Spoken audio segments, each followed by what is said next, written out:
Today is Tuesday, May 17th, 2022. Coming up on Roland Martin Unfiltered, streaming live on the Black Star Network. President Joe Biden goes to Buffalo to address the nation and the grieving families. We will show you some of what he said in denouncing white supremacy. Also, we'll hear from attorney Ben Crump and one of his clients whose mother was shot and killed. And they will tell us what Biden told the grieving families. Also on today's show, replacement theory. A new study shows 1/3 of the country believes in this white supremacy view. Also on the show, why is a young white boy in Texas showing up at the black family's home with a whip? We're going to show you that video and why the father is in trouble. And a white Lyft driver shows you how to respond to white racists. Folks, it's time to bring the funk. I'm Roland Martin Unfiltered on the Black Star Network. Let's go. He's got it. Whatever the biz, he's on it. Whatever it is, he's got the scoop, the fact, the find. And when it breaks, he's right on time and it's rolling. Best believe he's knowing. Putting it down from sports to news to politics. With entertainment just for kicks, he's rolling. It's on go, roll, roll, y'all. It's Roland Martin, yeah. Rolling with Roland now. He's funk, he's fresh, he's real, the best, you know he's Roland Martin now.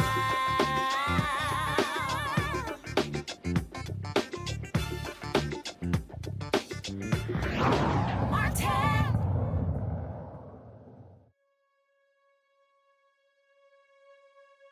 Joe Biden is back in Washington, D.C.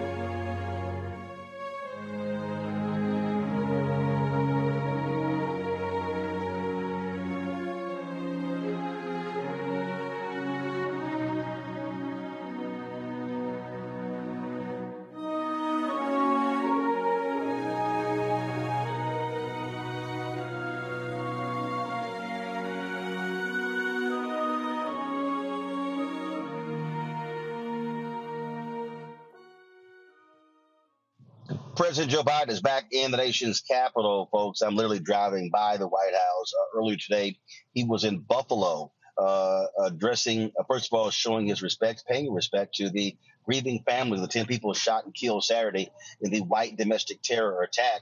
In addition to that, President Biden also spoke about white supremacy and its impact on this country and what needs to be done to get rid of it. One of the folks who was there, of course, was Garnell Whitfield. His mother, Ruth Whitfield, was one of the people shot and killed by this white domestic terrorist. He joins us right now, along with his attorney, Ben Crump. Glad to have both of you on the show. Certainly our condolences, Mr. Whitfield, for what you have had to endure. You're the former fire commissioner there in Buffalo. It is always a difficult task for any sitting president to have to deal with a national tragedy such as this. So if you give us just an indication of how he was received by the families in today's visit to Buffalo. Thank you for having me. President Biden was certainly welcomed here. We're very grateful that he came, expressed his condolences, and identified this as a national issue. We're very thankful for that. He was very empathetic, and he spoke eloquently about white supremacy and a number of things. But what we would have wanted him to talk about is an anti-hate crime bill for Black persons in this country. And that was not on the table. And when you say an anti-hate crimes bill for Black folks, of course, there was an anti-hate crimes bill that was signed last year. Many people suggest it was the Asian hate crimes bill, but in fact, it wasn't. But that particular bill, though, dealt with the creation of a national database. How would an anti-hate crimes bill have impacted this. And so, what do you actually want to see Congress do? And what would you want to see the president sign? I think where the families and many people around the nation, Roland, are calling for the same attention and detail that went into responding to a tragedy affecting Asian Americans, that the Congress immediately acted. The hope would be that they would make an effort to say we're going to have a anti-black hate crime bill that would specifically say we're going to put a department, or we're going to put money into looking just at these white supremacist groups that are now starting to proliferate this race replacement theory and going to, I guess, target black people like Dylan Roof and like this young monster who said, my objective was to kill as many black people as I could. And we think that there has to be greater attention from the highest officers in the top leadership in America to say, we got to do something about this because this is happening too much. They're starting to radicalize these insecure, young people, young white men to do terrible, senseless acts of violence against black people.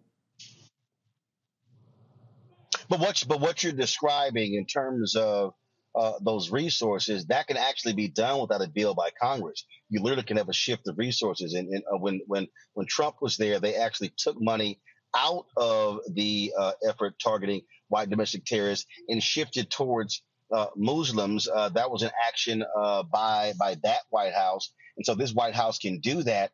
The reason I'm talking about the particular bill you talk about with Asians, many people, I've heard many African Americans call it an Asian anti-hate crime bill, but it actually wasn't. Asians were not even mentioned in it. That hate crime bill actually covered all folks. Really what it did was establish a database. And so again, in terms of allocation of resources, obviously to deal with this, what else do you want to see this president and Congress do as it relates to white domestic terrorism? You've had the FBI director who has testified numerous times before Congress that this is the greatest threat facing America, white domestic terrorism. Yeah, and it is domestic terrorism. We have to call it that. But Roland, you know what black people want to hear? The president and the Democrats who lead Congress say that we are going to address this anti-black hate crime in America. They want to hear them say that. Oftentimes they don't say that. When it's something where Jewish Americans are attacked, they literally come out and say that. And we keep, saying we got to give our people a reason to go to the polls and vote in these midterms. So this was an opportunity. We believe that President Biden should have tried to do everything in his power to assure black people that I'm speaking directly to this issue for your benefit, because I know he wants our support, and they need to demonstrate support and a throated commitment. It should be no question what he's going to use his bully pulpit for on this issue. The thing for me, Garnell, is I actually don't want to just hear them say something. I want to actually see them do something.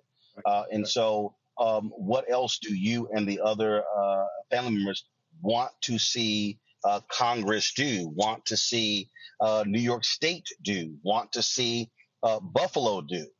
Because the reality is, if law enforcement in New York State had done their job, then they could have filed the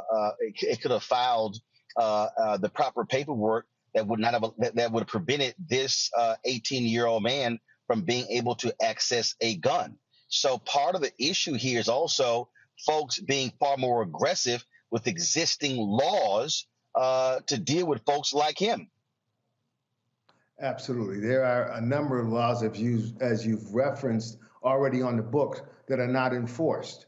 And so we're asking persons to basically do their jobs, use the authority and the tools that are already in place to help keep our community safe, to monitor these groups and to, call it what it is and stop beating around the bush and call them out and try their best to identify them early on. And when they identify them, do something about it. And don't just let them, put them away for a moment or two. Just look at them, slap them on the wrist, and put them back out here. This guy had been flagged already. They already knew he had these inclinations, and here he is back out in the streets acting out on them. So we want them to do their jobs. We want them to hold these people accountable, and we want to be able to hold the elected officials and the persons we're talking to accountable. Yeah, and Roland, I would just add this. I think back after the tragic shootings at Parkland and others like Columbine, you saw there be congressional hearings. You saw the president go out and asking for action. It shouldn't be the family's burden to say what should be done. The president and them should actively say, these are solutions that we're going to put out. And I know it's a tough issue because, you got this polarization in America, and even more, you got this wave of white supremacy being proliferated by, cable talking heads. You got it, the websites, but you want to see the same level of engagement when you have mass shootings involving white people when it's predominantly black people. And so that is the hope, that we will see that engagement in a profound way. This was a start with the president coming to visit Buffalo today. But here's the reality. We saw more than 20 kids killed in Sandy Hook. We saw what took place there in Florida. We saw what took place in Santa Fe, Texas. We've had mass shootings across the country, and frankly, Congress has not done anything when it comes to guns. Republicans have been blocking that. You could pass a measure dealing with guns in the House, but the reality is, when you have a couple of Democrats or other Democrats who are not going to end the filibuster, and so this is what this country has done. It has been unwilling to deal with guns, and now you have state legislatures that are passing laws allowing for people to carry concealed guns without even having to have a permit. And so, Garnell, so it is as if, many people said that under Obama, hell, if 20 kids being slaughtered wasn't going to get these folks to move, nothing would. And of course, and ever since then, after that, we saw Mother Emanuel, 9 black folks killed there. Now what just took place in Buffalo Saturday with 10 killed as well. It is as if politicians on the federal level do not want to deal with guns. In the president's speech, he talked about when they previously outlawed assault rifles. The question is, can it happen again? Well, we certainly hope it could happen again. And again, I as a victim should not be charged with coming up with a solution to this. We have elected officials whose job it is to legislate and to make sure that they protect us, and they're not doing their jobs. And we're going to try to bring whatever pressures we can to hold them accountable, whether it's at the polls, whatever it is, whatever we have to do to become active in this fight. We want to do that. That's what our family has decided to do. That's how we're going to channel our energy, our anger, our hurt, our grief into trying to help move this ball forward. And that, of course, is one of the things that is so important. And so we're going to keep, again, pushing the issue as well. Hopefully, you'll see some action by Congress. But when it comes to whether it comes to guns, when it comes to white domestic terrorism, this certainly has to be on the front burner. That is critically important. And so we'll see what the next step is from President Joe Biden as well as Congress. Garnell, we appreciate it. Attorney Ben Crump, we appreciate it as well. Thank you, Roland. And she was an angel of a person. Yes, she was. All righty, then. Well, again, condolences to you, your family, as well as the other families who have lost folks in this tragic incident. Thank you, Roland Martin. Thank you. All right, folks, as I said, President Joe Biden was in Buffalo today. He spoke for almost 20 minutes. Here is some of what he said today in speaking to the families and addressing the nation. In America, evil will not win, I promise you. Hate will not prevail, and white supremacy will not have the last word. For the evil did come to Buffalo. It's come to all too many places. Manifesting gunmen who massacred innocent people in the name of hateful and perverse ideology, rooted in fear and racism. It's taken so much. 10 lives cut short in a grocery store. Three other wounded by a hate-filled individual who had driven 200 miles from Binghamton in that range to carry out a murderous, racist rampage that he would live stream to the world. What happened here is simple and straightforward. Terrorism. Terrorism. Domestic terrorism. Violence inflicted in the service of hate and the vicious thirst for power that defines one group of people being inherently inferior to any other group. A hate that through the media and politics, the internet, has radicalized, angry, alienated, lost, and isolated individuals into falsely believing that they will be replaced, that's the word, replaced, by the other, by people who don't look like them, and who are therefore in a perverse ideology that they possess and being fed lesser beings. I and all of you reject the lie. I call on all Americans to reject the lie. And I condemn those who spread the lie for power, political gain, and for profit. That's what it is. We've now seen too many times the deadly and destructive violence this ideology unleashes. We heard the chants, "You will not replace us," in Charlottesville, Virginia. I wasn't going to run, as the senator knows, again for president. When I saw those people coming out of the woods of the fields in Virginia, in Charlottesville, carrying torches, shouting, "You will not replace us," accompanied by white supremacists and carrying Nazi banners, that's when I said, no. And I, honest to God, those who know me, Chuck, I wasn't going to run for certain. But I was going to be darned if I was going to let anyway. I'm going to get going.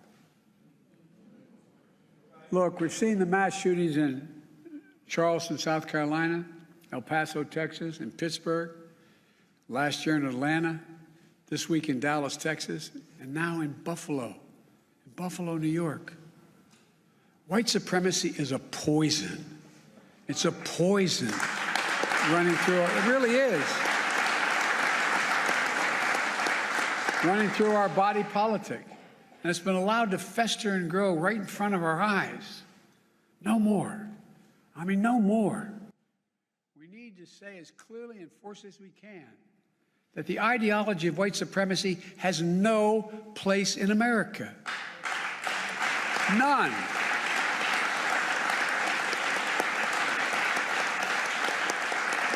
And look, failure for us to not say that, failure in saying that is going to be complicity. Silence is complicity. It's complicity. We cannot remain silent. Our nation's strength has always come from the idea. It's going to sound corny, but think about it. What's the idea of our nation? That we're all children of God. All life, liberty, our universal goods, gifts of God. We didn't get it from a government. We got it because we exist. We're called upon to defend them. The venom of the haters and their weapons of war, the violence and the words and deeds that stalk our streets, our stores, our schools. This venom, this violence cannot be the story of our time. We cannot allow that to happen. Look, I'm not naive. I know tragedy will come again. It cannot be forever overcome. It cannot be fully understood either. But there are certain things we can do. We can keep assault weapons off our streets. We've done it before. I did it when we passed the crime bill last time, and violence went down, shootings went down. You can't prevent people from being radicalized to violence, but we can address the relentless exploitation of the internet to recruit and mobilize terrorism. We just need to have the courage to do that, to stand up. Look, the American experiment in democracy is in a danger like it hasn't been in my lifetime. It's in danger this hour. Hate and fear are being given too much oxygen by those who pretend to love America, but who don't understand America.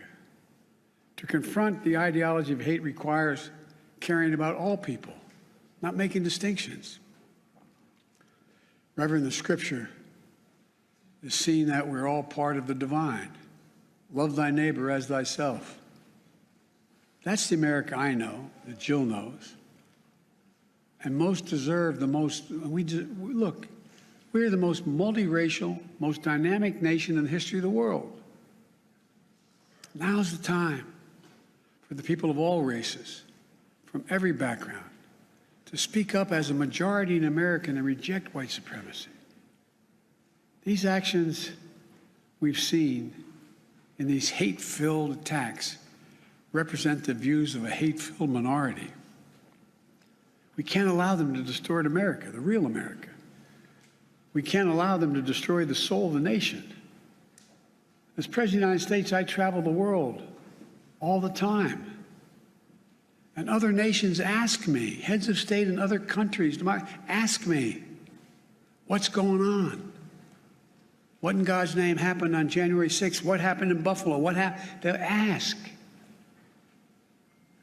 We have to refuse to live in a country where black people going about a weekly grocery shopping can be gunned down by weapons of war deployed in a racist cause. We have to refuse to live in a country where fear and lies are packaged for power and for profit. We must all enlist in this great cause of America. This is work that requires all of us, presidents, politicians, commentators, citizens. None of us can stay in the sidelines. We have to resolve that here in Buffalo, that from the tragedy, this tragedy will come hope and light and life. It has to. And that on our watch, the sacred cause of America will never bow, never break, never bend. The American we love, the one we love, will endure. So to the families, from your pain, may we find purpose to live life worthy of the loved ones you lost.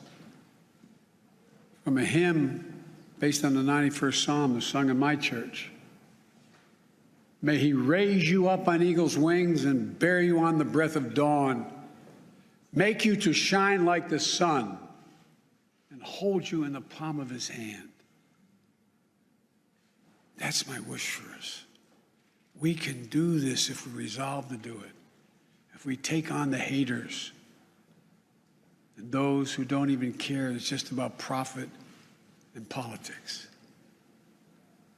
May the soul of the fallen rest in peace and rise in glory. And may God guide the United States of America, now and always. To the families, as my grandpop used to say when I walked out of his home in Scranton, he'd say, Joey, spread the faith. And my grandma would yell, no, Joey. He'd say, keep the faith. And my grandma would say, no, Joey, spread the faith. We're thinking of you. Hold on to each other tightly. Stick together. You'll get through this, and we'll make Buffalo and the United States a better place to live than it is today.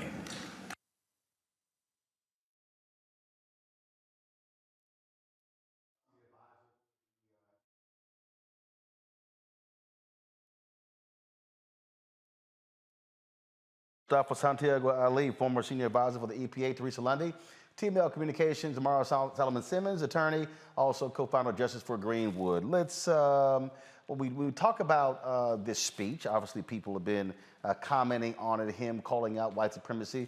Mustafa, was that enough?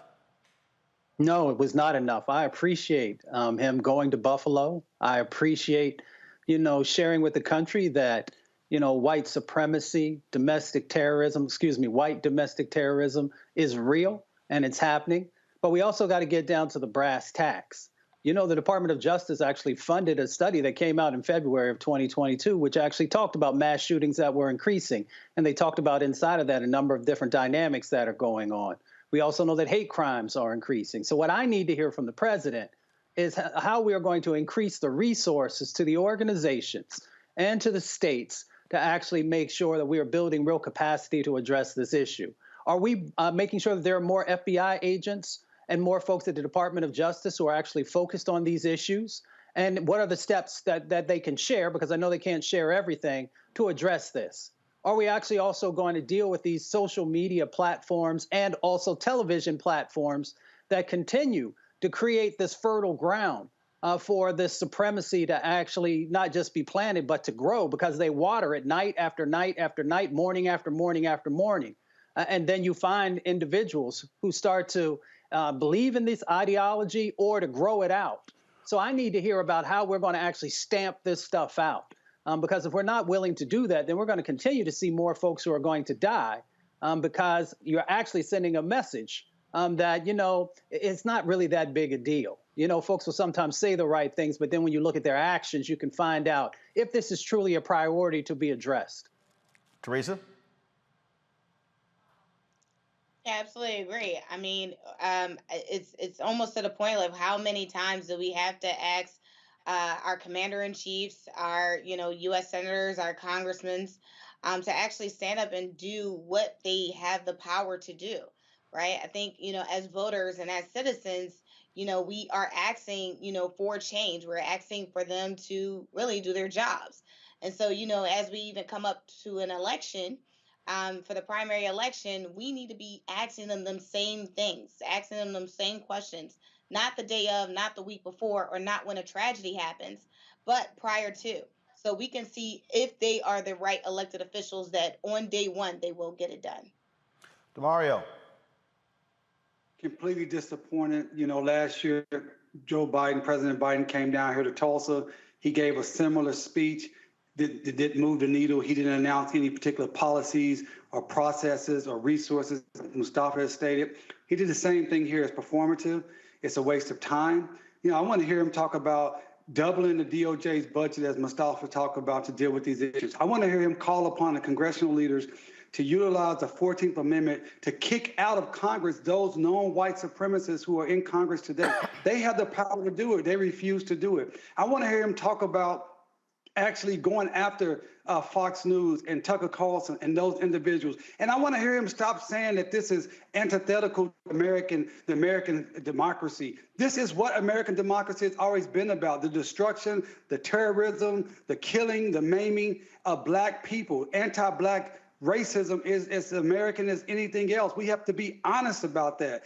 This speech is a complete disappointment. It means nothing. It didn't move the needle. No policies was provided. No resources provided. He could have just stayed in Washington, D.C., as far as I'm concerned.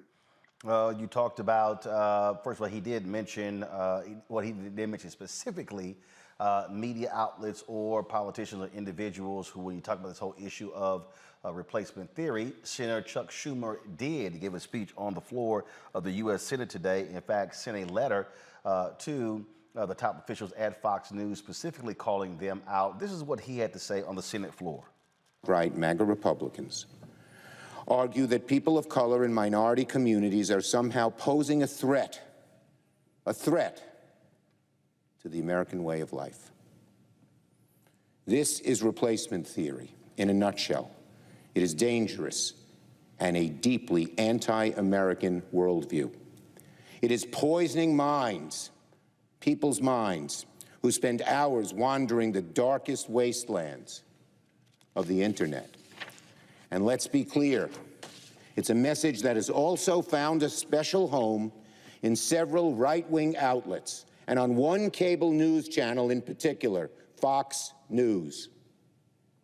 In a craven quest for viewers and ratings, organizations like Fox News have spent years perfecting the craft of stoking cultural grievance and political resentment that eerily mirrors the messages found in replacement theory. Fox's top political pundit, Tucker Carlson, has spewed rhetoric that echoes replacement theory at least 400 times on his show since 2016. This is a poison that's being spread by one of the largest news organizations in our country.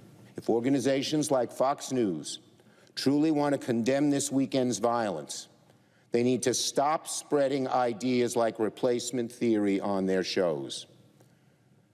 We see, sadly, unfortunately, and on several, all too many occasions, what happens when these views are given a platform. Every single media pundit, every single elected politician, and indeed every single voice of influence in this country should band together to stomp views like replacement theory out of existence. That Tucker Carlson then invites Senator Schumer onto his show, but Mustafa Schumer says, "Nah, I'm good." He said, "Just stop talking about it." That's being specific. Can't hear you, Mustafa. Guys, what's going on? All right, Can go you hear ahead. me? Yeah, now we can hear you. Yeah, no, I appreciate Senator Schumer not going on to the show because there's no reason. You know, you got folks on like Fox News and some of these other outlets that they're almost like a pusher. You know what I'm saying? They continue to feed individuals this drug of racism. And they just, you know, why would you want to hang out with that type of situation? They're not interested in an honest conversation. They're not interested in exploring the policies and the increases in policy and expansion of policy that's necessary to protect Black people. So I wouldn't spend any time on that show either. Every time they call me, I say no, thank you, because there's nothing positive that's going to come out of there. But yet millions of people do watch every night, and they continue to get their fix. They get their fix of racism. They get their fix of white supremacy, and they get their fix of extremism. Can you imagine if we had a network that had Muslim brothers and sisters on there, you know, from other countries, you know, who were sharing certain things? They would shut it down. They would shut it down if Black folks were actually having a network that talked about the overthrow of the United States government and all these other types of negative actions that, you know, break democracy down, even though it has never been perfect. So folks have to make a decision. Are we going to allow this type of information, false information and misinformation to continue to be spread? And if you are, then we're going to continue to get these types of actions that happen that take Black lives away. And then, of course, there were also a couple of white folks who lost their life also, even though that wasn't the main focus of the killer.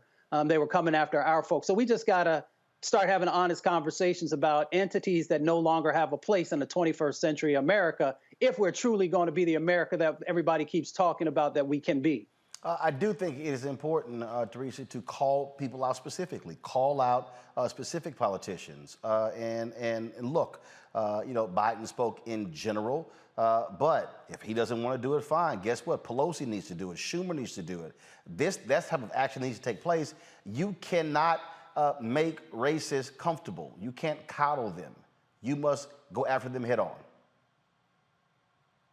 Yeah, I mean, it's essentially the same messaging as cancel culture, right? I think so many times we've kind of gone through, you know, probably the pandemic has shown us the most opportunity that we could use with a hashtag on social media.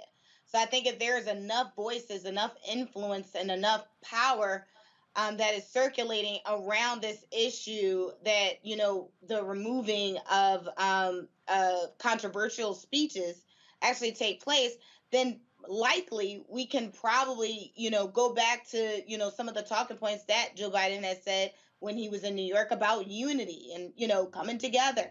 But half the battle is if we aren't unified in some of these statements, if we're not calling it out as we see it or as we are dealing with it, and if we keep allowing the program to just enhance itself.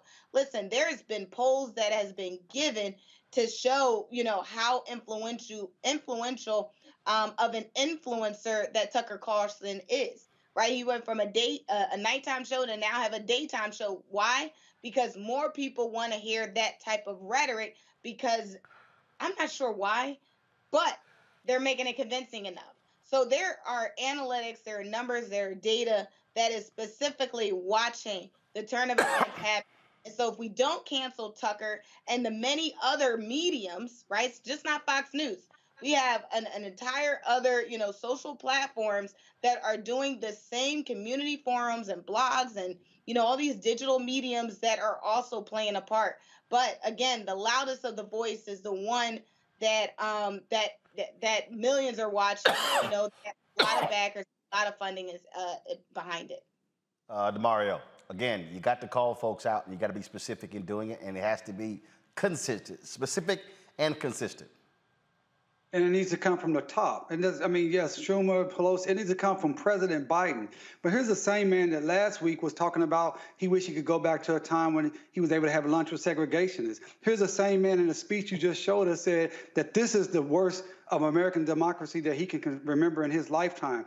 A newsflash, he's 78 years old. 78 years ago, we couldn't even vote. We had Jim Crow. We had all type of lynchings going on a daily basis in America. He is not able to stand up to the time that we're in right now. We need a dynamic leader who speaks clearly and plainly about the issue. And I don't want to even care about this term replacement theory. We need to stay focused. This is anti-black white supremacy. This is not the same as what they're talking about, the people coming over the board and all that. This is the hatred of black people that has been going on since we were snatched and stolen and brought over to this country. We have to be very, very clear. And another thing is we have to, as a people, black people, have a conversation and a plan of how we're going to protect ourselves during this particular time, because the federal government is refusing to do it. So the speeches on the House floor, where is the policy? Where is the legislation? Where is the resources to go in and make sure that this stuff does not happen? And let me just say this very, very clearly. They keep trying to say this is a lone wolf, this is one white guy. Man, this is a concerted effort. There is no way an 18-year-old kid could have the wherewithal to do everything he did and be shot numerous times by the police officer. It didn't go into his body, but the impact of having an actual shot hit your body, and he still had the training to withstand that, fire back, and continue on his mission. Man, we in some terrible, scary times, and our leaders are not stepping up to the plate. Well, one of the things that we're going to do is we're going to take a break. We come back, we're going to talk about a poll from the Associated Press that breaks down how a third of the country supports and believes in replacement theory. That's how deeply embedded this white supremacist view is in America. You're watching Roland Martin Unfiltered on the Black Star Network.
Next on A Balanced Life with me, Dr. Jackie, summertime when the living is easy, or is it? Summer vacations, class reunions, kids in summer camp, all fun, but stressful. You need to get into a summer mindset and have a plan. Oh yes, our panel gives us their favorite summer planning hacks. On a next A Balanced Life with Dr. Jackie here at Black Star Network. Pull up a chair, take your seat. The Black Tape with me, Dr. Greg Carr, here on the Black Star Network. Every week, we'll take a deeper dive into the world we're living in. Join the conversation only on the Black Star Network. Hi, I'm El DeBarge. Hey, yo, Peace World. What's going on? It's the Love King of R&B, Raheem Devon, and you're watching Roland Martin, Unfiltered.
Folks at the Associated Press and the NRC Center for Public Affairs Research released this study. It is called Immigration Attitudes and Conspiratorial Thinkers, a study issued on the 10th anniversary of the Associated Press Newark Center for Public Affairs Research. When you look at this particular study, it lays out that roughly 1 in 3 adults agree that a group of people is trying to replace native-born Americans with immigrants for electoral gains. A similar share, 29%, also expressed concern that an increase in immigration is leading to native-born Americans losing economic, political, and cultural influences. These two key measures tap into the core arguments of replacement theory, a decades-old idea which posits that there is a group of powerful people in this country who are trying to permanently alter the culture and voting strength of native-born Americans by bringing in large groups of immigrants. The study indicates about 1 in 5, 17% adults agree with both of these central tenets. Most Americans cite a lack of economic opportunity, 93%, poverty, 92%, and violent crime, 91%, as motivating factors for why immigrants leave their country, while just 2/3 cite the impacts of climate change. Now, let's unpack that. When you talk about this 1/3, you're talking largely about the Republican Party. Now, what I find to be real interesting, Teresa, is these people calling themselves native-born Americans. Because if we really want to have a conversation about replacement theory, Native Americans were replaced by white Europeans. That's the absolute perfect example of replacement theory. Yeah, I love both sides of the aisle, and I think there is no both sides. That mean Native Americans were replaced, killed off by white folks from Europe. Right. So here's where I was going with it. Both sides, as in the talking points here. I think Republicans are very making a very concerted effort to try to have like a blend factor of what they feel is primarily the right terminology of how they want to blend with the culture, where they feel like, I feel like that I don't know, I just feel like their messaging is more so catered to, this, we are in this together, even though we dominated you, in so many words. So it's kind of where I am on that. Okay, I'm still confused. So am I. I'm not, I'm confused with the answer. I'm not confused with what's going on here.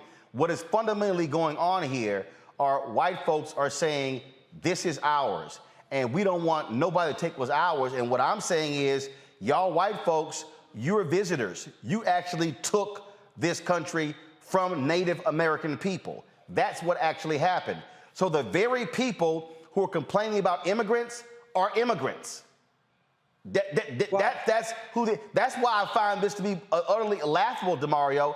They are immigrants. That's who they are.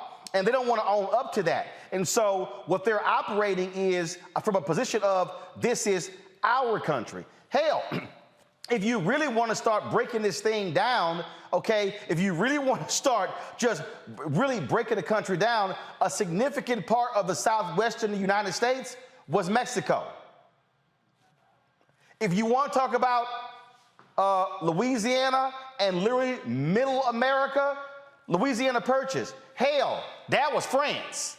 If we really want to start talking about how the United States was conceived, so this idea of replacement theory, hell, the entire country was this whole country was replacement theory. It was built on replacement theory. It was completely destroying Native Americans to take it over.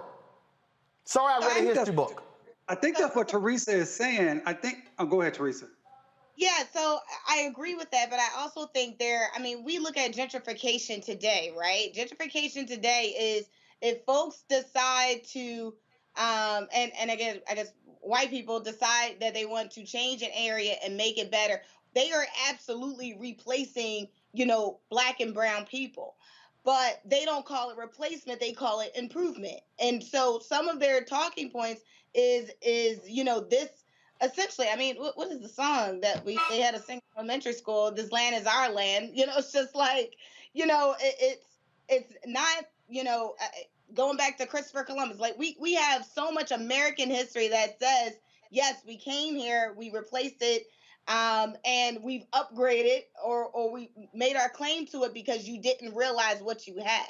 And so I think Republicans make it very clear that, their talking point, not ours, their talking points is very clear that, we're not saying replacement didn't happen. We're just saying don't use that word. But No. Let's be clear. They don't even want to own up to actually what happened. No, their position is exactly what I have been saying, that scene from The Good Shepherd. That is, when he said, what do y'all have? The United States. The rest of y'all are just visiting. White Americans have this view that this ours. Right. This is their view, DeMario. We built this. When in fact, you didn't build it. You didn't build it. You actually stole it. That's what actually happened. You didn't build it. And so that's what you have. And so what they're now saying is, we built this and we don't want nobody else coming in, when the reality is, guess what? White people ain't having babies. And you cannot, and what we're discussing right now in the United States, Europe has been dealing with in the last 10 to 15 years, where European nations have not been happy at all with African immigration. Well, guess what? Italians, Germans, Irish, the French, y'all stop screwing. So your countries literally are diminishing because your population is diminishing. Anybody who understands basic math knows you cannot continue to have a country if you are dwindling in population. You actually have to have an influx of new people. White folks ain't about to start having 5, 8, 10 kids each to try to catch up. It ain't happening. So the future of America is going to be based upon immigration. Why? Because the past was based upon immigration. I think we're missing the point. This is not about replacement. This is not about babies. This is about power. And no. We're not missing the point. That's all a part of it. No, we ain't missing the point. But the numbers doesn't matter. White people have shown for the last 500 years throughout the nation, throughout the world, they don't mind being a numerical minority as long as they can maintain power. That's why everything that they're doing now is to enshrine minority rule. And that's why we got to stay focused on what is really happening here. It is white supremacy. You know, when we use the new terms, replacement theory, I don't even get into all of that because it's good old-fashioned white supremacy. Right, that and they've been practicing for 500 years. But here's the package is different. Right, but and I think that's what Teresa was saying. They're packaging up in a way to say, oh, native-born Americans, so they don't have to come out and say, hey, us white people don't want to not be in power anymore. And what I'm saying, well, first of all, obviously, when you control the media apparatus, then you can frame the conversation any way you want to frame it, because that's the whole deal. What I am saying, though, is we have to call it what it is, and understanding exactly what's going on here. Part of the problem here, Mustafa, as I've watched this again, is when people sort of want to dance around it. For instance, I have said for years that you've got to tell folks in media, stop being afraid to say white. The whole conversation we had last week on the working class, oh, they've used that as a phrase instead of saying white. You mean white, just go ahead and say white. But the reality is, because everything in America, anything that's been deemed non-black or non-Latino, they call it mainstream. You people say, oh, mainstream media. No, white media. They mainstream. People say mainstream media, multicultural. Well, if multicultural means people of color, what the hell is this? White. We gotta force people to call it like it actually is, and that's been part of the deal. This unwillingness to actually say white voters, white power, white nationalism, white supremacy. Exactly. I mean, we just got to put it out there and call it for what it is. And, you know, it is a part of the misinformation and disinformation. We often talk about, you know, how that plays out from the Republican side of the equation, but we've also had our own sets of folks who play into this misinformation by not just telling it like it is and trying to sugarcoat it and trying to do all these other types of things to lessen what the reality of the situation is. Part of that disinformation is also what's currently being shared. So yes, you know, America is becoming browner, but yet there's still 309 million people who live in our country. Almost 200 million of those folks are still white. So when folks try and talk about, you know, that you're being replaced, well, that's not true. Not in this moment. Yes, there are more black and brown folks who are having babies, but you still are the majority. When they talk about the economic side of the equation, you know, 2 years ago, the last study that I looked at, you know, the median wealth income for a white family was around $188,000, but for black families, it was around $24,000. So you still are in control of the vast majority of the wealth that's happening in our country. When you look at who runs the Fortune 500 companies, who runs most of, you know, the higher level businesses and other entities in our country, it is not black and brown folks, it's white folks. So you still control much of the narrative, you control much of the resources, and now you see that there's a changing of the guard, if you will, and some folks are getting nervous about that. My thing is, if you treated folks right from the beginning, you'd have nothing to fear whatsoever, because folks would remember that you are actually an ally, that you are a true brother or sister. So maybe folks are getting real nervous because they see how they've treated others in the past and are worried that folks might treat them that way in the future. But see, here's the deal. This isn't even not about you're still in the majority. They don't want to give up anything. Again, all you have to do is go back in American history. During the Reconstruction period, it was like, yeah, all right, we're going to pass these laws. Look, we ain't trying to give up nothing. They ain't trying to give up nothing. Then all of a sudden, when Mississippi, black people were reelected in Mississippi. Constitutional Convention, 1890. Oh, hell no. We tired of these Negroes being elected to Congress and to the U.S. Senate and to the State House. No. We about to change the Mississippi Constitution because it's too many of them being elected. Lynchings. What lynchings were largely wasn't about whistling at a white woman. They were angry with the economic advances of black people. Even when black people were making money selling to other black people. It was, how dare y'all make money? That's what Tulsa was about. Them white folks were mad at Greenwood. How dare y'all sit here and in the midst of Jim Crow create your own thriving community? Damn that, we got to burn this sucker down. And so what but the problem, Teresa, Folks want to dance around this. No, this is why media narratives matter. And so this is why calling it what it is.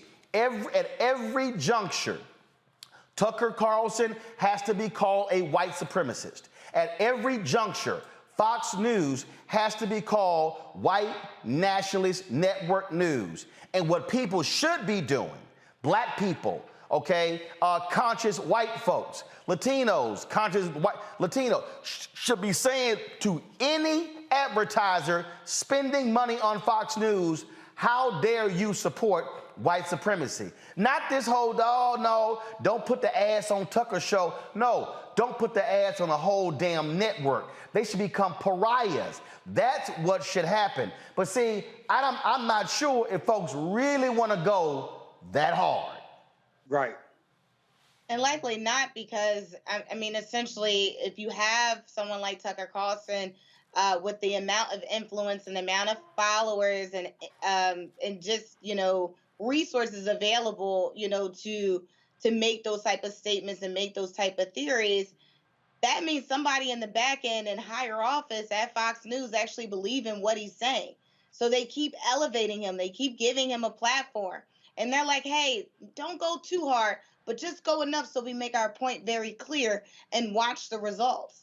So again, it's not just Tucker. I think Tucker is just a spokesperson for an entire community that we do not see. And for me, that's probably the most scariest part, the back end office of who's making the decisions, who is allowing these statements to go across. So we really need to be looking at the CEOs, the decision makers that is allowing Tucker Carlson to stay there, because there's just not enough pressure. There's just not enough, just pressure all around that is making these executives change their decision to giving him 2 shows on a major mainstream. No, look, let's be real clear. I mean, the New York Times literally just laid that out in a very long piece, detailing how that show has become the top show, and they laid out in the article how executives at Fox News study the numbers minute by minute. They want to know exactly what people are watching. I'll tell you, DeMario, the reason I know this is the case, when I was at CNN, CNN executives would tell me, they would tell me why they wanted me on certain shows. And they told me, John Klein, who was then the president of CNN US, told me point blank, we can look at the minute by minute, and all of a sudden, if there's a spike, the first thing we say is, what was being talked about and who was on? He said, we will go back and see, oh, you were on. They literally told me that. And so what Fox is doing, Fox is looking at the numbers. Oh, what is Tucker talking about? That's why the New York Times even broke down how on his show, they've even greatly decreased even having guests on the show, really focused on letting him run with monologues to break this whole thing down. That's what and here's the piece. This is not just Tucker Carlson, because he ain't that bright. Let's just be real clear. I mean, he's a trust fund baby. He ain't bright. And so this is a network that is actually earning billions because of white supremacy. Lachlan Murdoch, Rupert Murdoch. There's a board of directors at Fox as well. That's what you're dealing with here. And so you have to look at the entire apparatus. They also drive conservative media. So who picks up on this? Steve Bannon's of the world, OANN, Newsmax, all these other bloggers. The entire conservative media ecosystem, which then drives the conservative politics, which drives conservative philanthropy, is all driven based upon white supremacy. Absolutely. And, you know, what's a sad deal is pretty complicated because, as you stated, the companies that are funding by advertising dollars have lots of black people working there. They have, particularly the consumer companies, they're using our athletes and our entertainers to push their goods.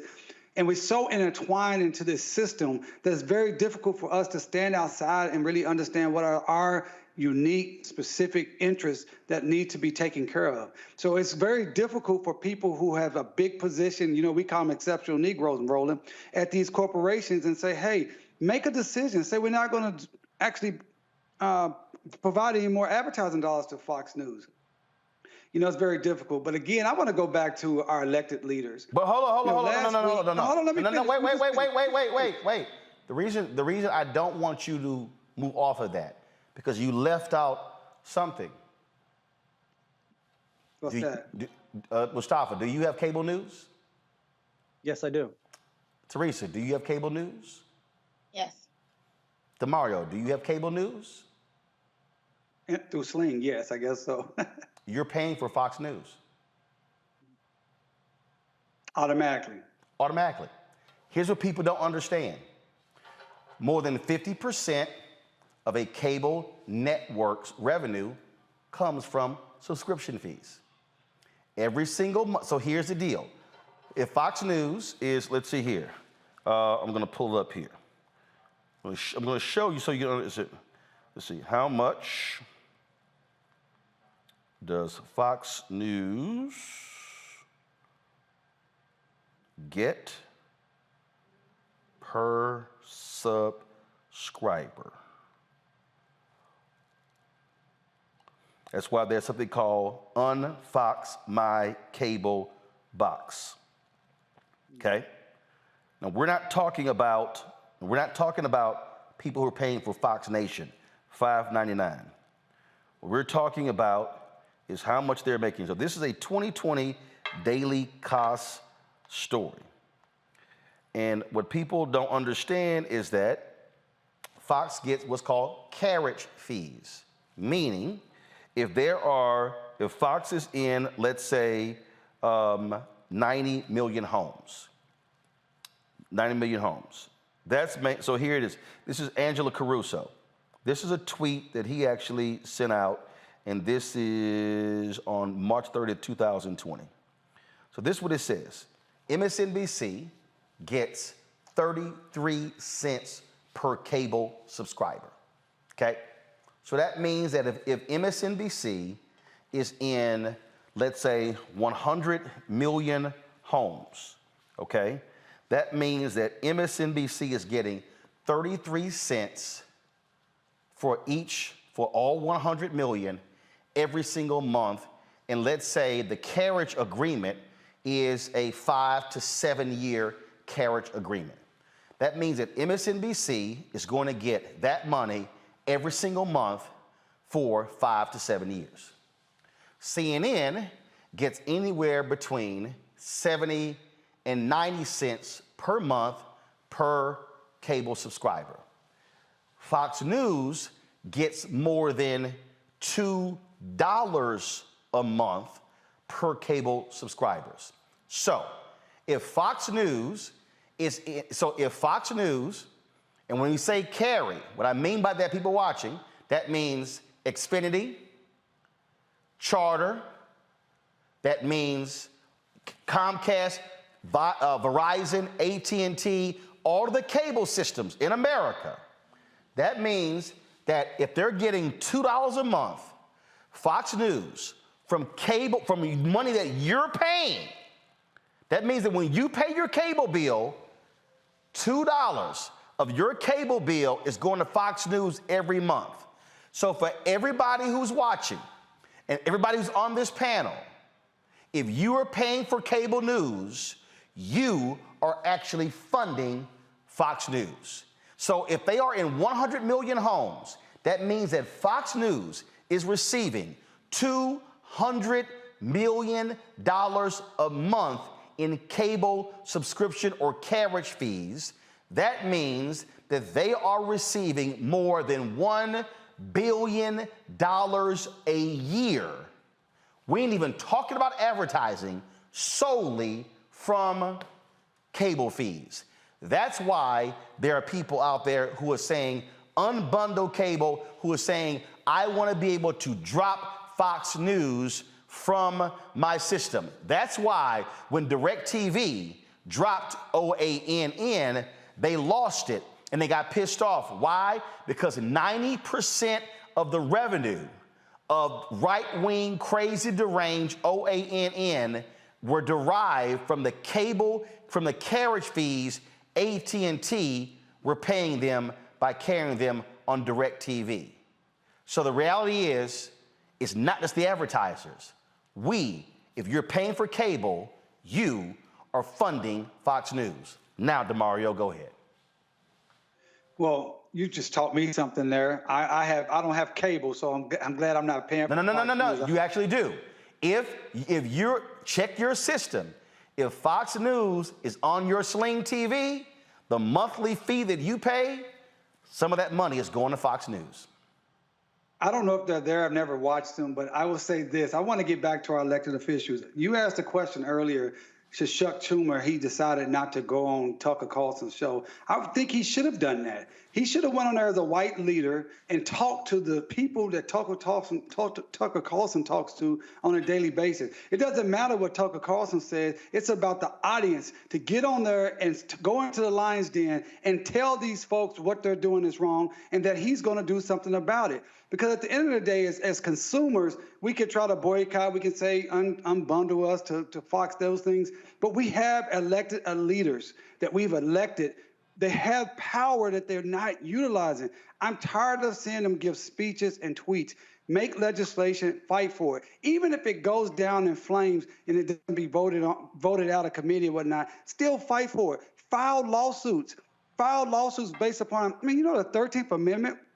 Not only did it outlaw enslavement, unless you get a felony, of course, but it also outlaws the vestiges of slavery, the badges of slavery. And this is the things that Fox and these other organizations promote, the badges of slavery.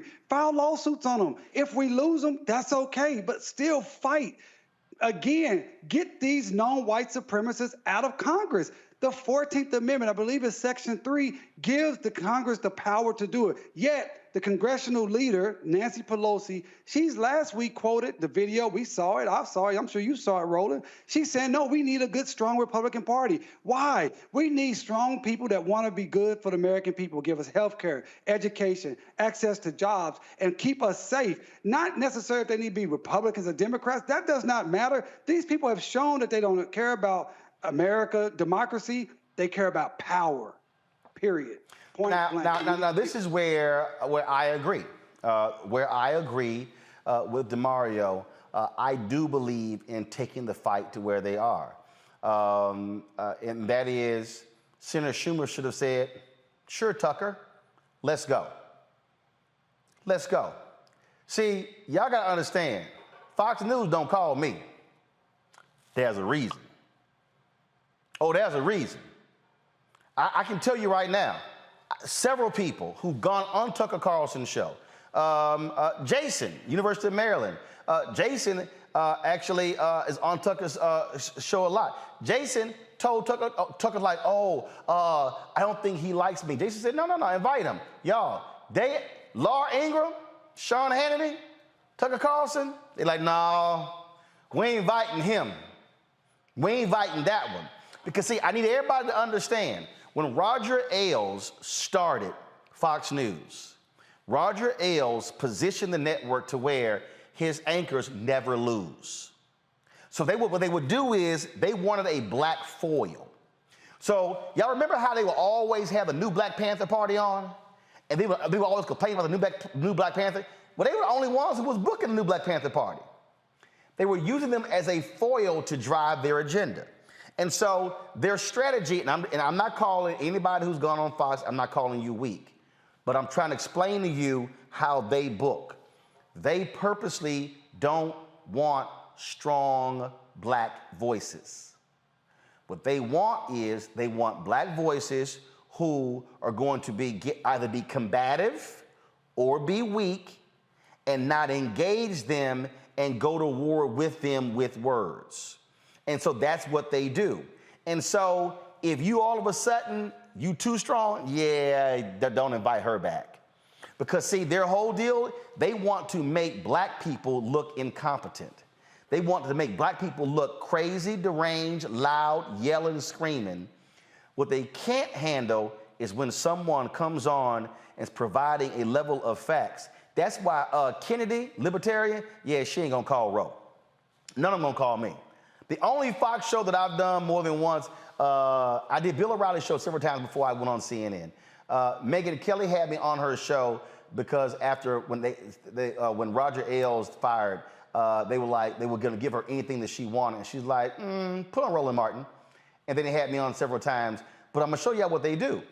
What they do is they had me on, and right before I went on the air, when did you take this position? That's not my position. Well, like they were frantic. They wanted me to support something Hillary Clinton. I'm like, I don't support it. What are you talking about? So you gotta understand the game that's being played. What you're seeing on Fox is deliberate manipulation. It is state-sponsored propaganda. That's what you're seeing. And so in order to counter that, you gotta be willing to take them on. And so people lose sight of this fact.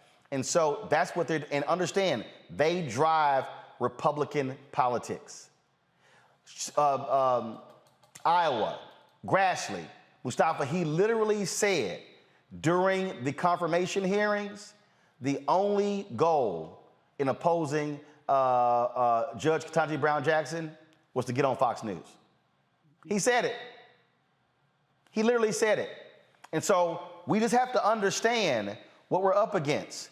When you have the highest rated cable network, not cable news, cable network, they are a disinformation propaganda vehicle that then drives the entire conservative ecosystem. And so that's the war that we are in, Mustafa, and we gotta understand how they're being funded. You go after the money, you're able to shut down the propaganda machine. Exactly. It's always about understanding the game and the players that are in the game. You know, we have all kinds of tools that we can utilize. You know, we've talked about taking our own personal responsibility about where we're utilizing our dollars. And I thank you, brother, for highlighting that for folks. I'll be taking care of that once the show is over today or tomorrow morning.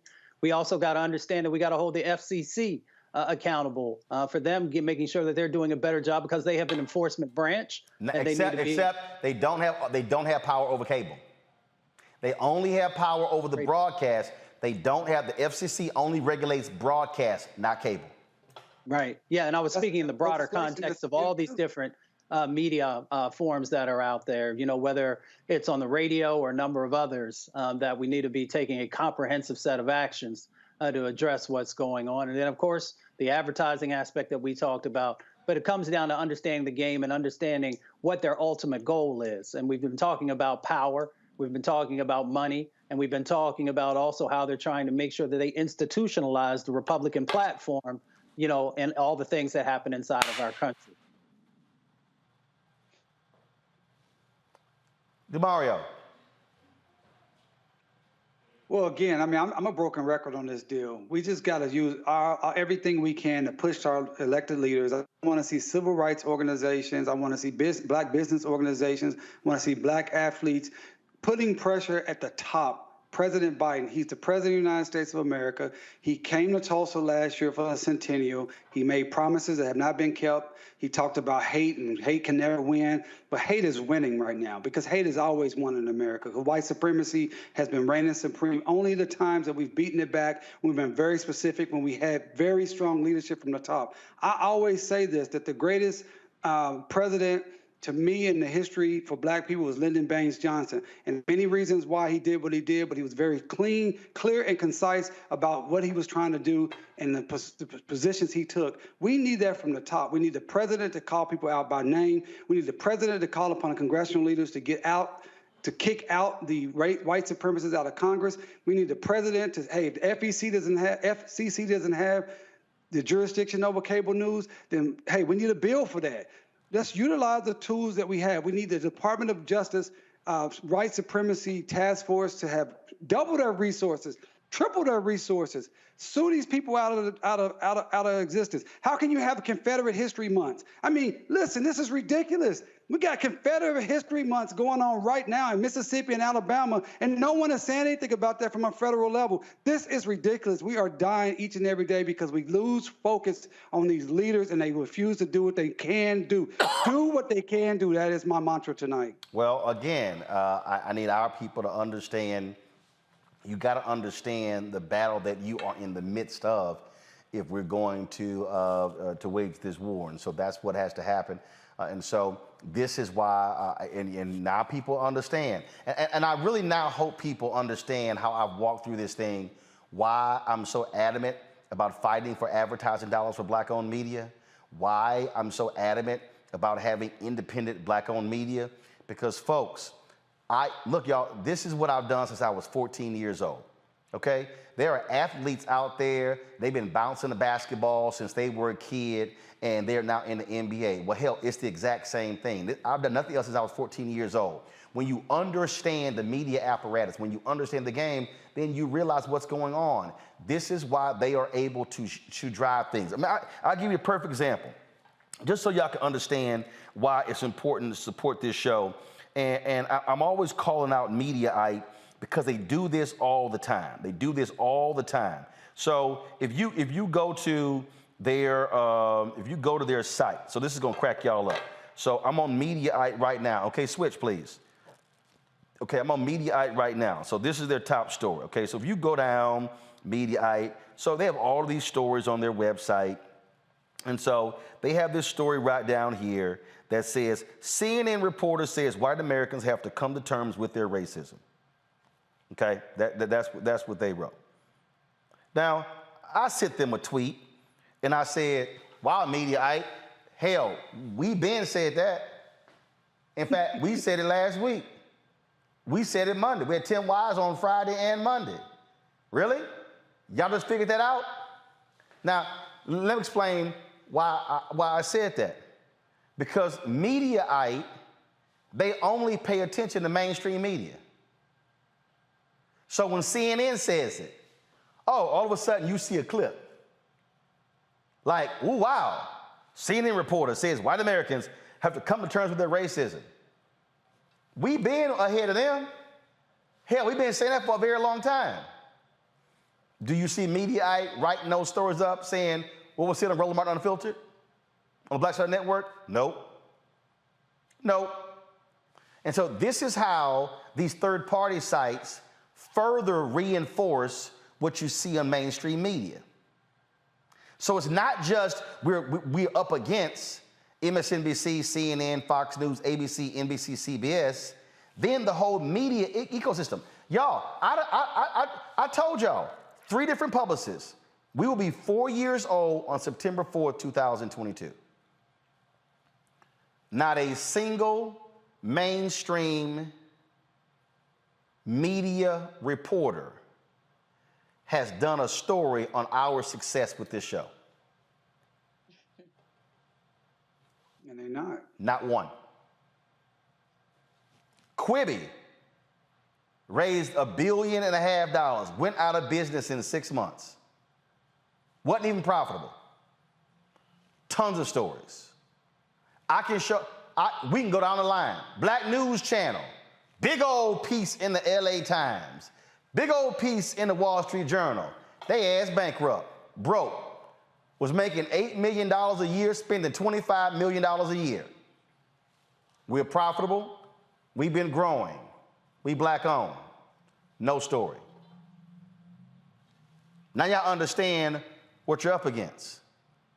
What you're dealing with is you're dealing with folks because we are a threat to that system. When you're trying to create an alternative voice, an independent voice, a voice that they don't control, then we become a threat. And that's why we are so diligent and focused in terms of what we're trying to build, because I understand the power of media and how you can cause minds to be changed and shifted. And so people don't see, a lot of us just go, yeah, okay, man, we see you on the show. No. Trust me. When someone sees a clip on this show and sees a conversation, what they're doing, they are hearing something that is different than what they're hearing other places. I've had folks walk up to me, white folks, black folks, walk up to me saying, man, I'm hearing stuff I don't get anywhere else. Y'all better understand what we're doing. This is about countering what they're doing, because if you've got to depend upon CNN and Fox News and MSNBC for what's happening in our community, we're gonna be lost as all get out. That's why that's why it says right there, y'all. It says clear as day. The nation's first black newspaper, Freedom's Journal. Why it says right here on this mural, right here, Freedom's Journal. We wish to plead our own cause. Too long have others spoken for us.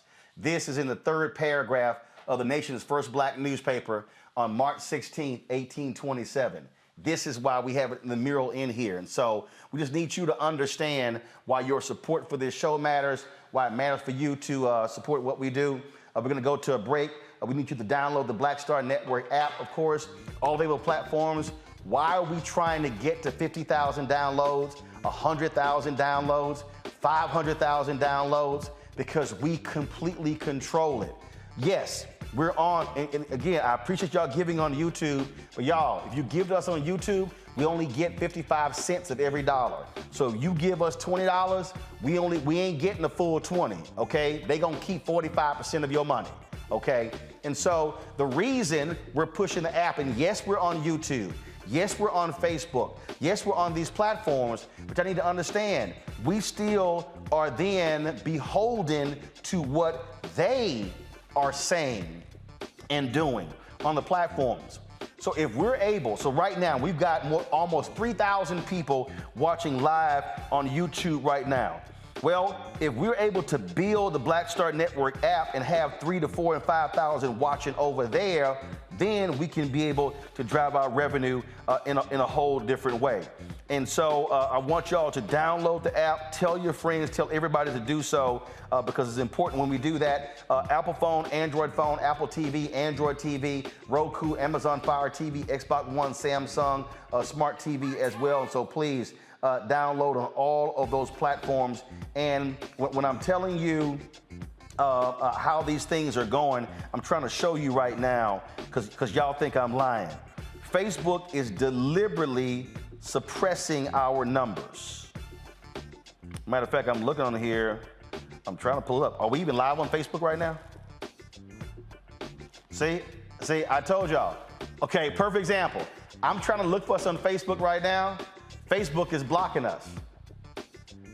We've been averaging only 200 to 300 views a day on Facebook, even though I got 1.3 million followers on Facebook. Because what Facebook wants to do, they want me to pay to boost to the people who already follow me.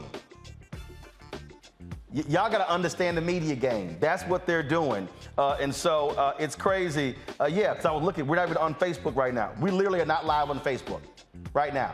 We're not live. And the crazy thing is, we didn't play anything to get blocked. I wonder what's up with that Facebook. So that's what the dollars matter. They matter, folks. Please join our Bring the Funk fan club, where every dollar you give goes to support this show. If you want to send a check or money order to send to P.O. Box 57196, Washington, D.C. 20037-0196. Cash App is $RM Unfiltered. PayPal is R Martin Unfiltered. Venmo is RM Unfiltered. Zelle is Roland@RolandSMartin.com. Roland@RolandMartinUnfiltered.com. We'll be right back.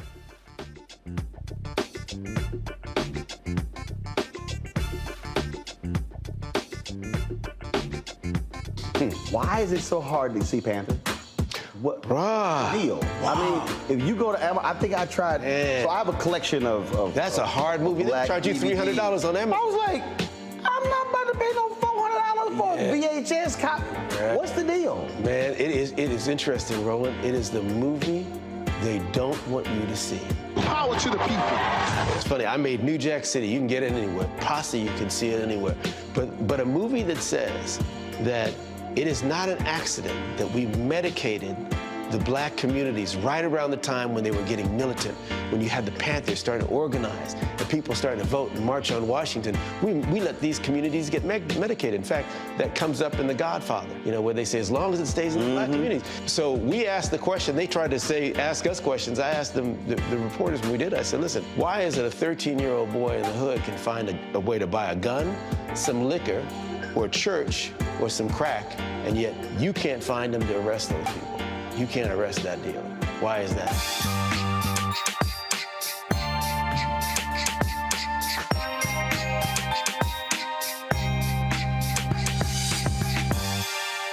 Hi, I'm Teresa Griffin. Hi, my name is LaToya Luckett, and you're watching Roland Martin Unfiltered.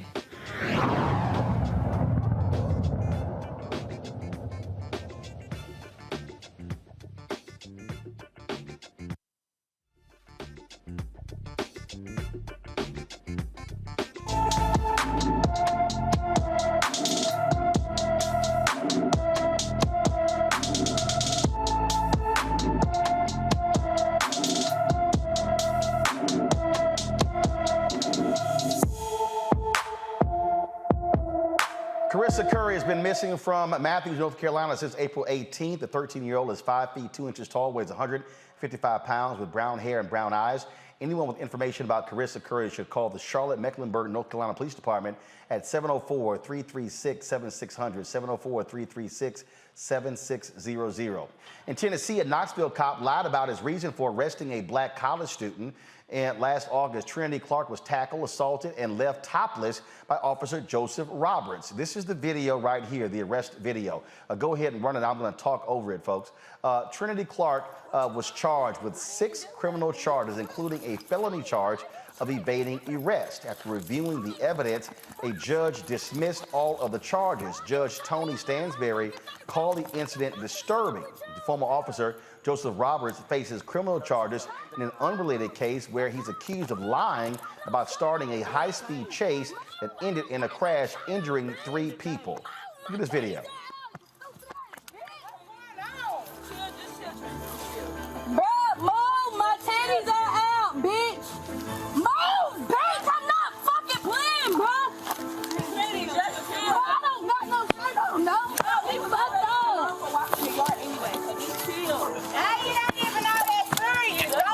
Exposing her breast, she was yelling to cover up, and again, this cop straight up lied, and the judge blasted him. Let's go to Louisiana, but 3 former Louisiana state troopers face excessive charges for beating a black man in 2020. Jacob Brown, Dakota DeMoss, and George Cam Harper are accused of beating Antonio Harris during a traffic stop. The ex-state troopers are on video slapping, punching, and kneeing Harris in his back, even though he was not resisting. The officers exchanged text messages saying Harris would have nightmares about the incident. Now they have nightmares, DeMario. Man, I'm telling you, Roland, I'm already in a real difficult headspace with the images from Buffalo and seeing that young lady being humiliated like that. Yeah, it's getting overwhelming. And this is, again, why I've just continued to be a broken record on this deal. The DOJ, Department of Justice, need to be coming in on all these cases, filing charges, and prosecuting these people to the full extent of the law. Stop utilizing the excuse that we don't know if we can win. Stop utilizing the excuse that we don't want to get involved in state-based or state charges. Utilize the awesome power of the federal government. Look, Roland and Teresa and Mustafa, I'm tired of seeing billions of dollars and everything going over to Ukraine while our communities are under attack each and every day and nothing is being done. These politicians, the president on down, have the ability, the power to provide resources and policies and laws and enforcement mechanisms that could save our lives and make our lives better, and they're refusing to do it. We have to continually say that to them. Everybody, every civil rights leader, every athlete, everyone that's in this space pushing needs to have the same mantra. Utilize the power that you have to make our lives better. That officer in that police department should be placed under investigation by the DOJ and sued. The story, I read the story that you sent over, Roland. His superiors, which I see this all the time in my own practice, His superiors watched the video and they said, hey, that was within policy. You could have just used less bad language. So all of these people should be investigated and charged and sued and given the most maximum prosecutions possible.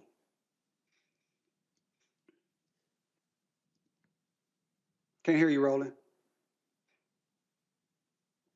I can keep talking if you want me to, though. I didn't want to sit here and cough into the microphone, but we are seeing actions by DOJ. For instance, former Indiana police officer pleads guilty to civil rights offense following assault on arrestee and falsified report. This is what came down on Friday. 31-year-old cop Jeremy Gibson in the Muncie Police Department. Also here, a former Indiana deputy sentenced to 18 months in prison for assaulting inmate inside the Marion County Jail. That also came down on Friday. In the last one, a former Florida police sergeant sentenced for sex crimes against 3 women as well. And so we are seeing a far more aggressive Department of Justice Civil Rights Division under Christian Clark. It's a lot now in terms of what's happening on the criminal side. Not quite sure, but again, what people have to understand during the Trump administration, Mustafa, Jeff Sessions and Bill Barr made it perfectly clear. They were pulling back on everything. They literally said that consent decrees were hurting the morale of police officers. And so there was no effort to hold cops or correction officials responsible for any of their misdeeds. Yep. Sorry. I was just going to say they cut resources and they also began to redefine policy, which plays out in the prioritization of many of these types of actions that we wanted to see happen. So this Department of Justice is doing a better job. But as DeMario said, we want to make sure that there's additional resources and staff and that the enormity of the job they already have, that they're being able to meet the demand that's out there. That's one side of the equation on the federal level. But we also got to ask the question, when you actually follow a number of these cases, and I've only looked at 3 of them, you also have folks on the state level and local district attorneys who continue to plead down many of these cases for these police officers. So instead of them getting felony possible charges, they're being, taken down to misdemeanors. And we also know that if you have a misdemeanor on your record, you may still be able to keep your job, or you might be able to go and get a job in another area, another county or another state. So we've got to really begin to unpack what's happening at the more local level as well. And why there continues to be this lack of focus on humanity in our communities and a lack of positive action in relationship to those who continue to do harm inside of our communities. Well, which is why, Teresa, I keep saying elections matter, because we could talk about the federal government all day, but we have to be showing up and making sure people are running against these district attorneys, because when we talk about criminal justice reform, it starts with the DA. In fact, the DA, before you even get to the judge, it's the DA. That person can decide what they charge, how aggressive they charge. Do they offer adjudicated? Do they offer, in terms of, different types of sentencing or reforms? And so we can't ignore that reality too.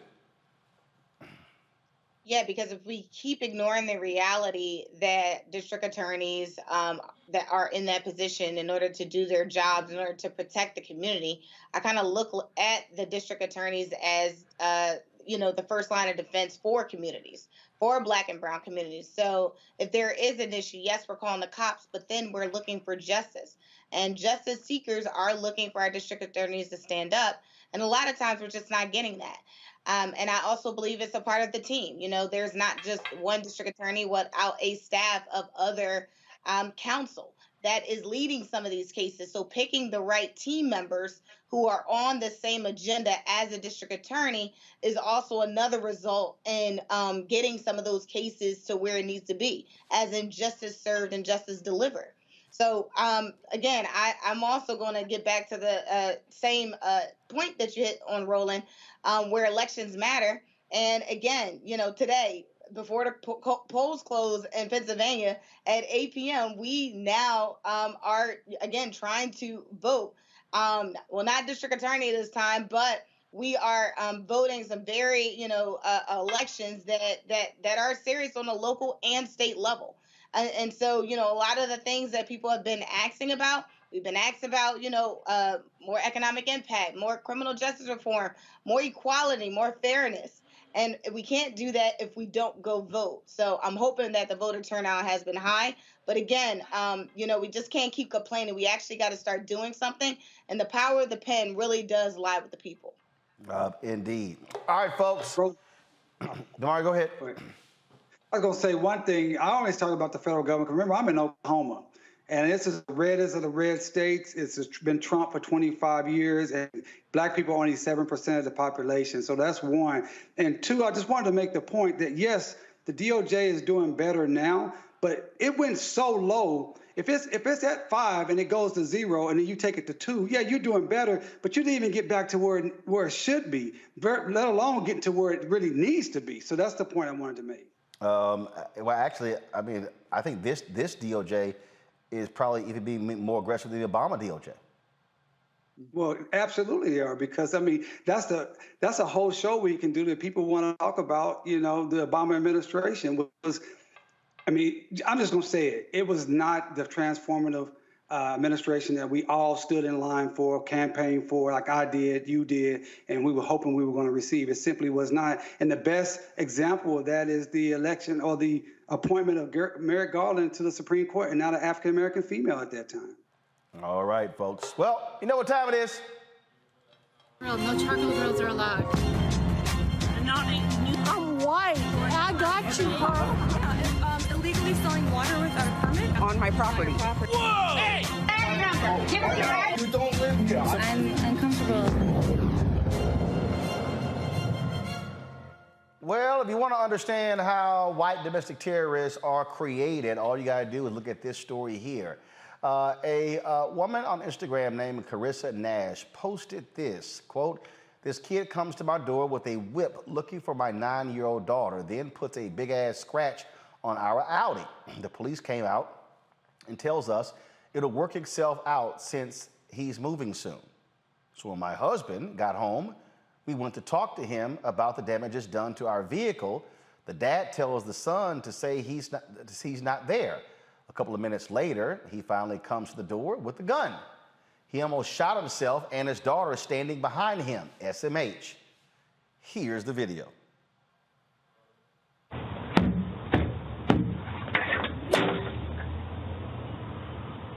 The video too is afterwards.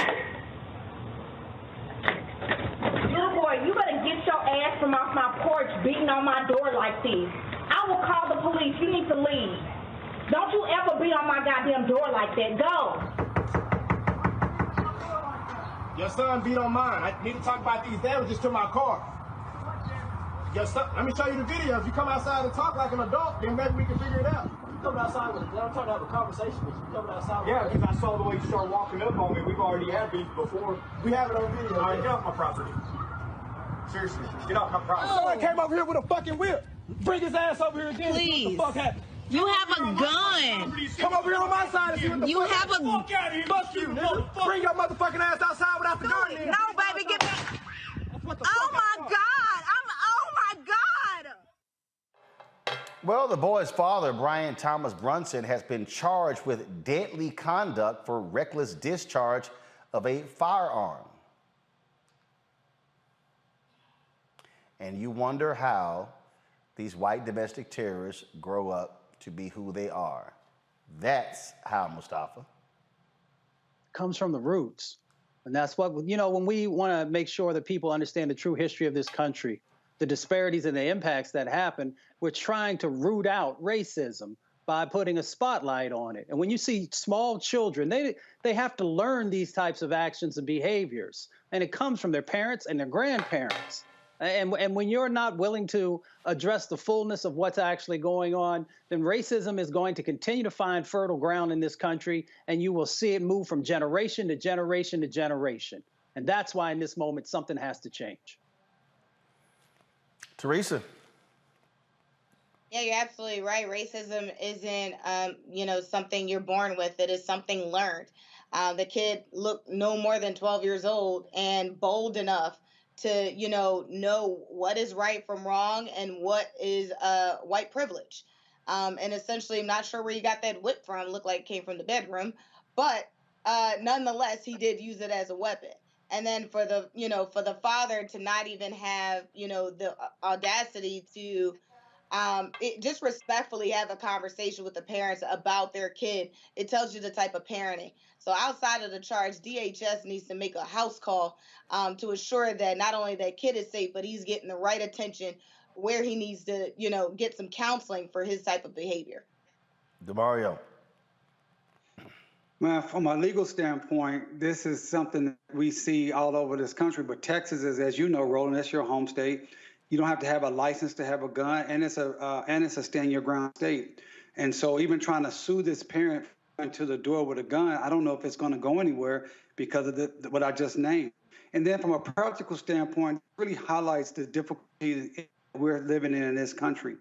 Do you call the police on this scenario and risk police coming over and shooting you or beating you because you're a black person calling the police? Do you move out of the neighborhood because you moved into the neighborhood hoping to get a better place, maybe a better school system? So you move into a white neighborhood, but now you got to deal with these racist white neighbors. What do you do here? I mean, it's really, really difficult to figure out what's going on here. Obviously, the little boy was wrong. And the kid and the father coming to the door with a gun was not the most practical thing to do, but he had a right to do it. Family, I've really been thinking about what is their recourse here. They can bring a lawsuit. I don't know if it's going to go anywhere. Do you call the police? I don't know. It's a tough deal. All right, folks. One more.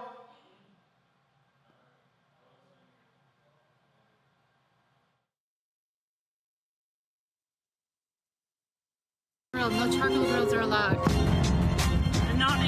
I'm white. I got you, bro. Yeah, illegally selling water without a permit on my property. Whoa! Hey! You don't live here. I'm uncomfortable.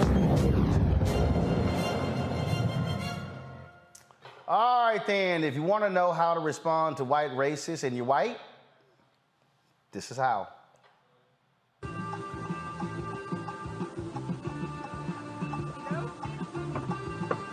Hello, for Jackie, right? Yeah. How are you? Yeah, you're like a white guy.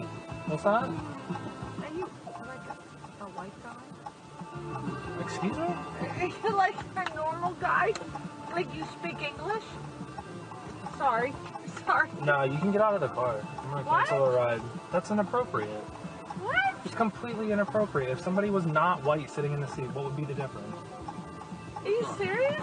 She said, wow, you're a white guy. Oh, well. That's okay. I'm not gonna take the ride. You guys can get out. Really? Yeah, completely inappropriate. Oh, you're a fucking asshole. It's all on camera, man. Piece of shit. It's all on camera. I should punch you in the fucking face. You're gonna threaten me? Yeah, Assault? Yeah, fuck you. Wow. Because you guys are racist fucks. Yeah, you're a fucking asshole. Yeah. Fucking nigger lover. Fuck you. Get the fuck out of here. No, I'm calling the cops on you, man. Go ahead. It's all on camera. It's all on camera. Big deal. You guys own the place. Is it your place? Get the fuck out. That's great. Everyone's gonna know. Fossil's last stand for black people, right? Get going. Yeah, fuck off, you. That driver is James Bode. People have been praising him all across the country. And the bar owner, they've been lighting them up, folks. The bar owner is owned by a Jackie Harford.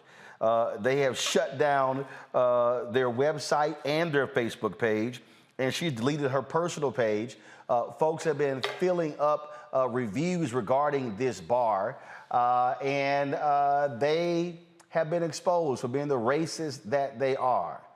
Teresa, if you're white, that's how you're supposed to respond to racism in America.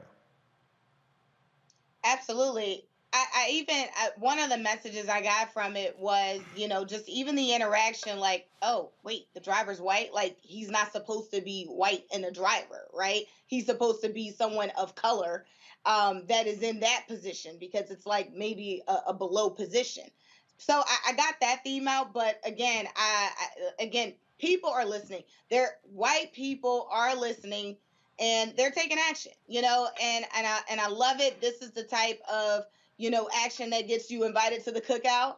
But I think more so it's about the humanity of it. It's about, racism, calling it out as you see it and catching it on camera. So well done. The bar's name is Fossil's Last Stand, Mustafa. folks have been going to the Yelp page, giving them a bunch of 1 stars. They've gotten so many responses. Yelp, frankly, stopped people from being able to post. And Yelp said the business recently received increased public attention, resulting in an influx of people posting their views to this page. So we have temporarily disabled the ability to post here as we work to investigate the content. The site said in a public attention alert, while racism has no place on Yelp and we unequivocally reject racism or discrimination in any form, all reviews on Yelp must reflect an actual firsthand consumer experience. They are being swarmed and they earned it. I always say, if you truly want to hurt racists, hit them in the pocket. There are other actions, of course, but when you hit folks in the pocket, that's when you get their attention.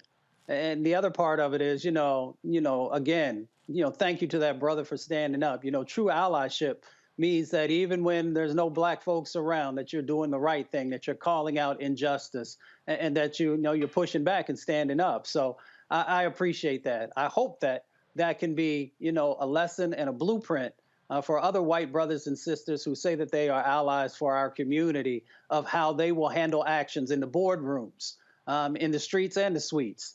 And we'll see if we have more folks who are actually doing that, then things will begin to change. I'm trying to pull up this tweet here. A lot of folks, there were people who were saying, hey, how do we, donate to this guy? Because he's now gone public as well. A little hard for him to also drive and just having some issues here. Let me just go ahead and read it. He said, guys, the donations, while I did use some of it wisely to get a solid financial foothold while I transitioned to a new line of work, I would like to donate the rest in future donations to a cause representing the victims of discrimination. I will do my research and decide accordingly.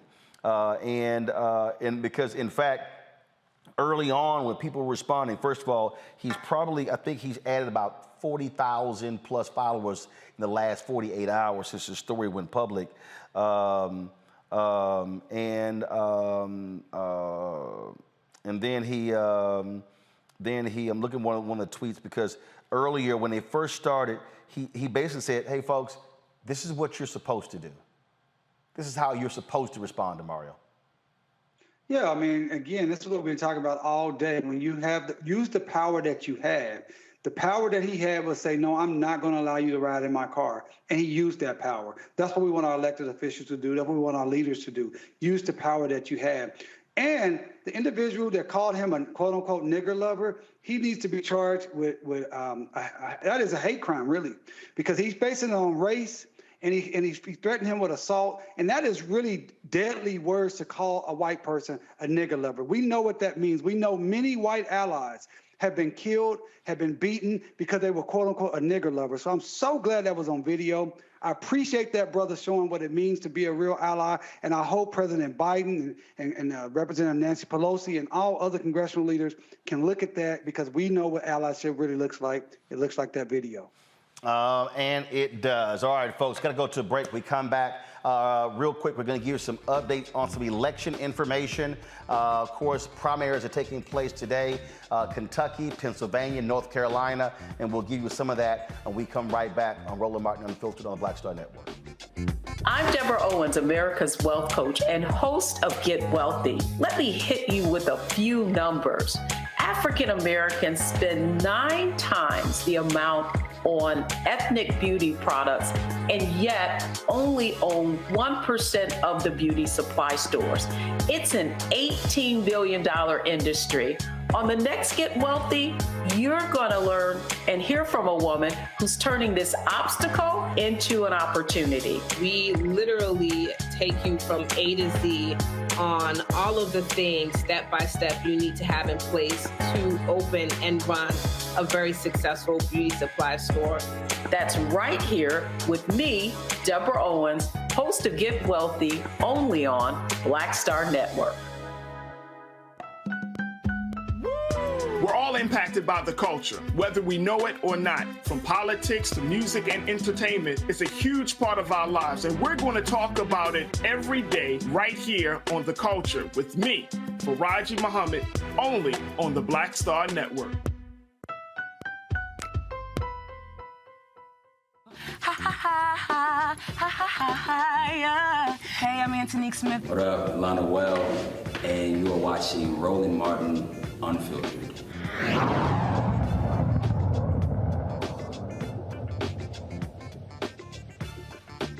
All right, folks, some early results are coming in. Sherry Beasley has secured the Democratic nomination for the North Carolina Senate, U.S. Senate race. And so that has actually happened in Kentucky. Charles Booker is the Democratic nominee for the U.S. Senate race there as well.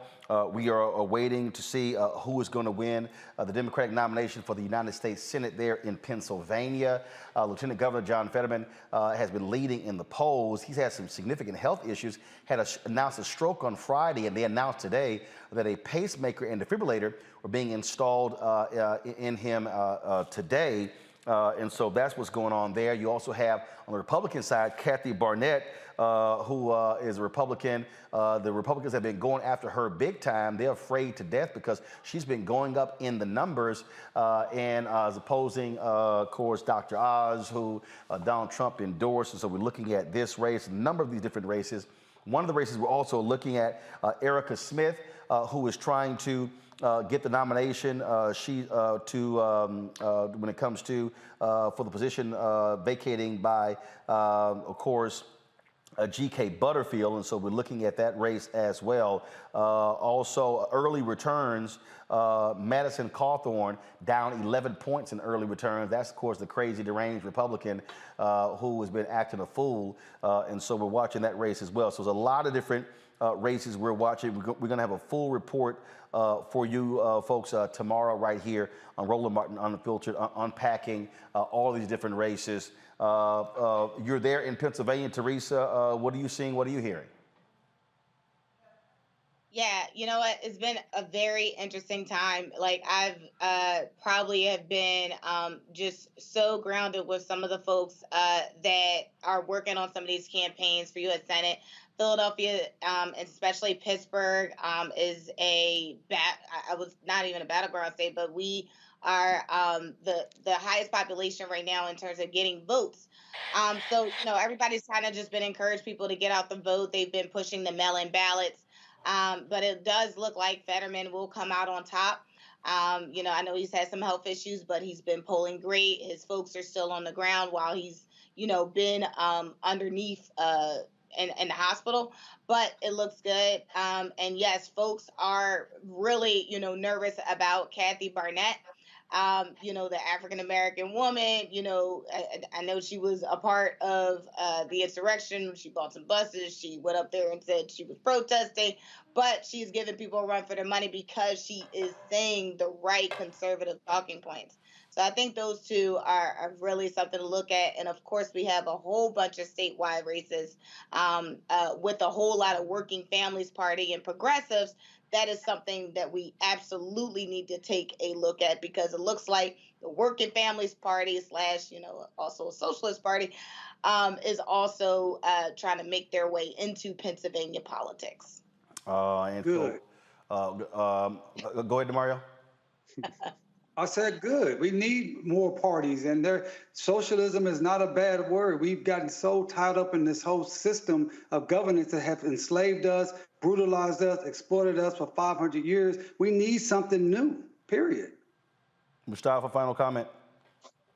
We just got to pay attention to these races. They're incredibly important. You know, Pennsylvania is one of those bellwether states, and a lot is actually hanging on that when we come around to, you know, both this midterm and then the general election. So these individuals that are going to be in office will have the ability to frame out lots of the directions that will happen in 2024. So we just got to pay attention. We got to stay engaged if we live in Pennsylvania. Call your family if they live in Pennsylvania. Make sure the folks are voting and make sure the folks are registered as we move toward the general. Indeed. All right, folks. Also, last story here. Some good news. The Gulf Coast Athletic Conference has named its first black woman commissioner. Dr. Kiki Baker Barnes spent 16 years as Dillard University's athletic director and women's basketball coach. There, she helped the athletics department recover after Hurricane Katrina, established 3 new sports teams, and began an athletic endowment scholarship. She'll begin her role at the end of this academic year. So certainly congratulations to her. All right, folks, that is it for us. DeMario, Teresa, Mustafa, I certainly appreciate it. Thank you so very much. Folks, tomorrow I will be broadcasting from Cedar Hill, Texas. I'll be broadcasting there. I'm actually moderating a town hall forum with Jasmine Crockett, who is running to replace, to fill the position of Eddie Bernice Johnson. It's Congresswoman Eddie Bernice Johnson. There's a runoff taking place there between her and Jane Hamilton. I'll be doing the town hall tomorrow. Jane Hamilton will be on Thursday's show, so look forward to that. And of course, on Friday, I will be in Houston presenting two of the scholarships that I funded at my high school, Jack Yates High School. And so look forward to that. So I will be in Texas for the next 3 days. Looking forward to going back home. It's always good to be home. Folks, don't forget, if you want to support what we do, please do so. Download our Black Star Network app. It's important for us. Our goal is to hit 50,000 downloads and then hit 100,000. You can download to your Apple phone, Android phone, Apple TV, Android TV, Roku, Amazon Fire TV, Xbox One, Samsung Smart TV. We also want you to support us in what we do. Trust me, your dollars make it possible for us to be able to cover the stories all across this country. It matters for us to be able to pay our staff, for us to be able to do the shows that we're doing. Hope you are enjoying the shows by Faraji Muhammad, Deborah Owens, Reverend Dr. Jackie Hood Martin, Dr. Greg Carr on the Black Star Network. We got some other shows that are lined up as well. So in order to support us in what we do, please, P.O. Box 57196, Washington, D.C. 20037-0196. The Cash App is $RM Unfiltered. PayPal is R Martin Unfiltered. Venmo is RM Unfiltered. Zelle is Roland@RolandSMartin.com. Roland@RolandMartinUnfiltered.com. Again, so that's if you want to support us, please, that's how you do so. That's our only Cash App, only PayPal, Venmo, and Zelle. If you want to use a credit card, simply go to RolandMartinUnfiltered.com and you can use the Square app to be able to process your credit card as well. Folks, that's it. Thank you so very much. I'll see you guys from Texas tomorrow. Holla!